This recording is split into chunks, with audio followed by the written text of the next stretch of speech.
Hi there, Chris from TotallyEV, and here we're doing a dedicated audio review of the Audi e-tron.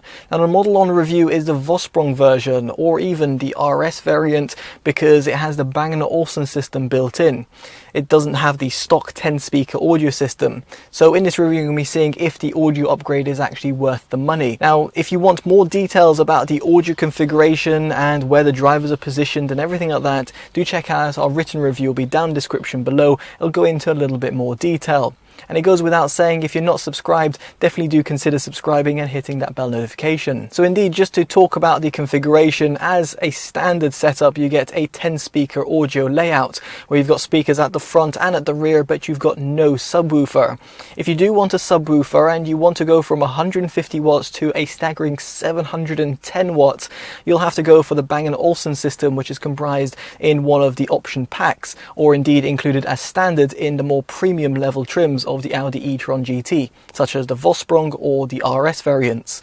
Now the 15-speaker layout over here comprises of speakers at the front and at the rear, with the inclusion of 3D sound, which we'll talk about very shortly, and of course a pretty hefty subwoofer which sits in the boot.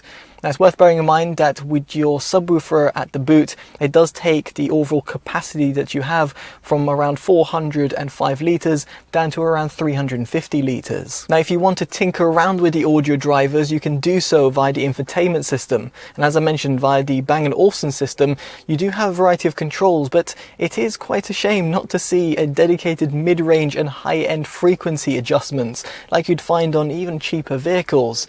It's surprising here that Bang & Olufsen have lobbed the treble EQ and meant that the mids and the highs are lobbed into one frequency band when you're adjusting them.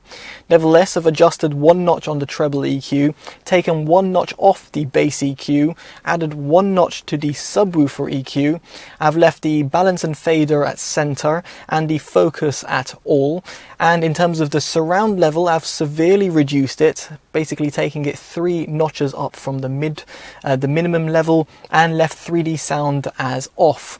Now, why these settings? Well, these settings are my own settings, and of course they might differ from yours. So if you do own the car, I'd be intrigued to hear yours in the comment section below. But what I will say subjectively is these settings resulted in the most engaging and more reference type of sound.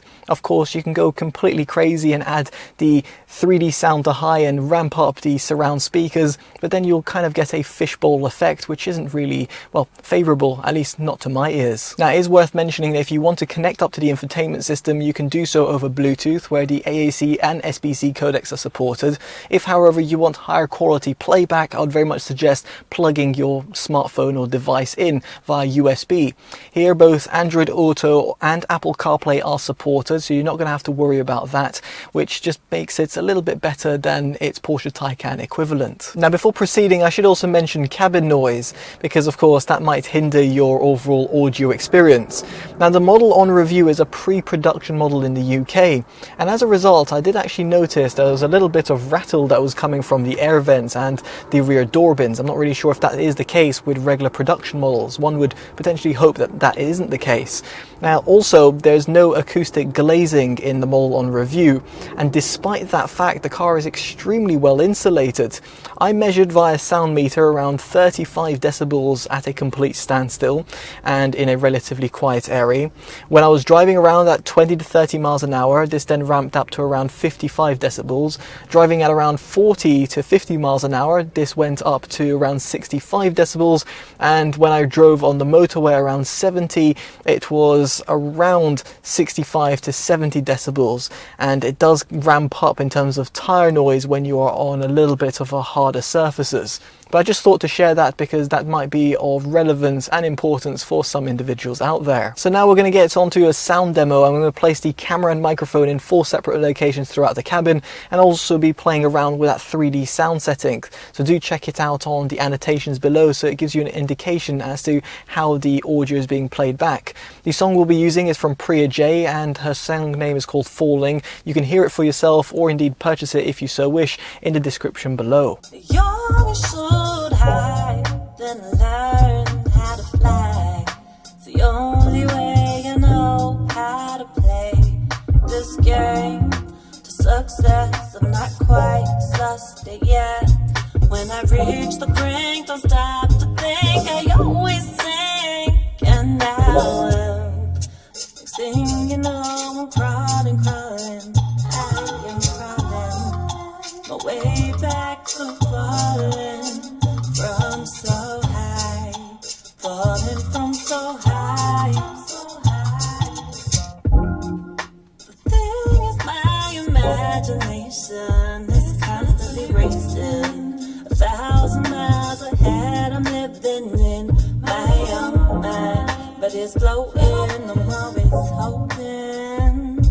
You only should hide, then learn how to fly. It's the only way I know how to play this game. To success, I'm not quite sussed it yet. When I reach the brink, don't stop to think. I always sing, and now I'm my way back to falling from so high, falling from so high. The thing is, my imagination is constantly racing. 1,000 miles ahead, I'm living in my own mind, but it's floating, I'm always hoping. Now, with the sound demo out of the way, and I appreciate it's not ideal because it's compressed on YouTube and using my microphones, it still gives you a little bit of a snippet as to how it performs. Now, let's get on to my subjective opinion, and let's start off with that sub bass. Now, as I mentioned, this is the Bang Olufsen system, so it does have that dedicated subwoofer. And really, this is where it drives its low-end grunt, and one that will definitely see an upgrade over the stock audio system, because the bass does deliver in that low-end frequencies, and therefore the sub bass does extend as you might expect it to do with the inclusion of a relatively chunky subwoofer. Now here I did include the EQ settings, but if you don't remember, it's one notch off the bass and one notch added to the subwoofer.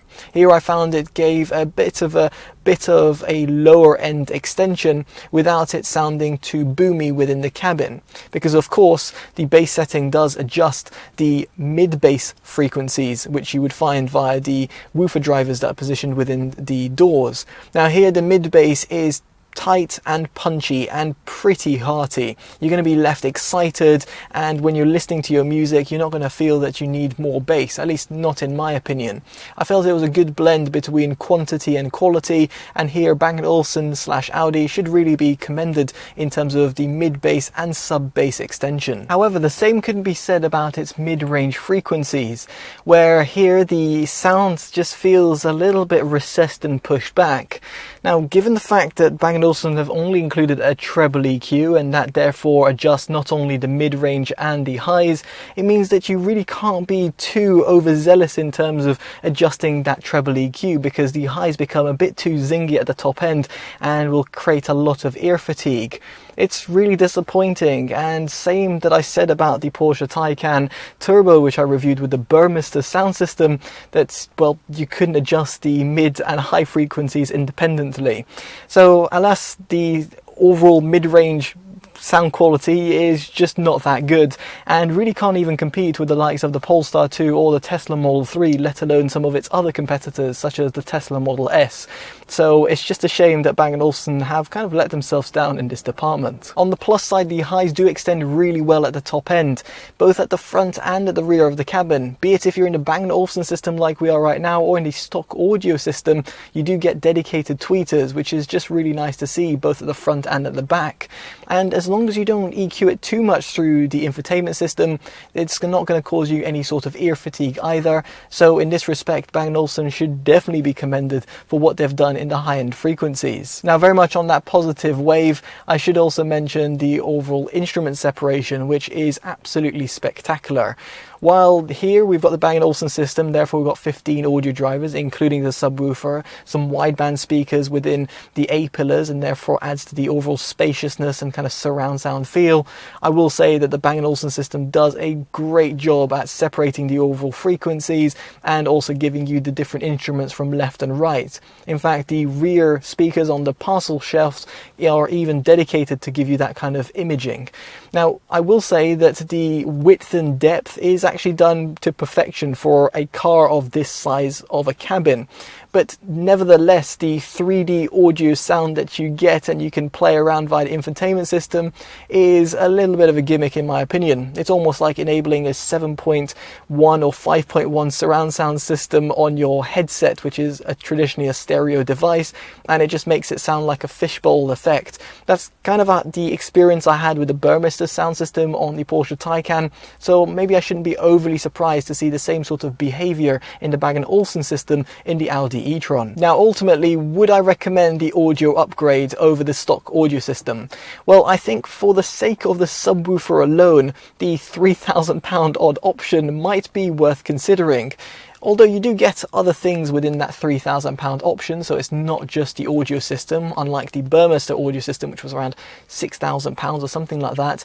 Just for the audio system, this makes a little bit more economical sense, specifically if you're an audiophile. Nevertheless, it is worth bearing in mind that it is not one of the best audio systems that I've heard, and that is slightly disappointing given the fact that we are talking about a £80,000+ car over here, where the likes of the Tesla Model 3, the Polestar 2, and even to an extent the likes of the Kia Soul EV all offer spectacular stock audio systems, and in this respect still take the crown as being the best audio systems that I have reviewed. But of course, that's just my opinion and thoughts about it, so I'd be intrigued to hear your thoughts in the comment section below, and of course if you've got any questions, pop them down below as well. Now, if you like this review, make sure you drop a like, and of course subscribe if you want to see more dedicated audio reviews alongside dedicated and independent honest car reviews. Alright, I've been Chris from TotallyEV. Take care of yourselves and goodbye.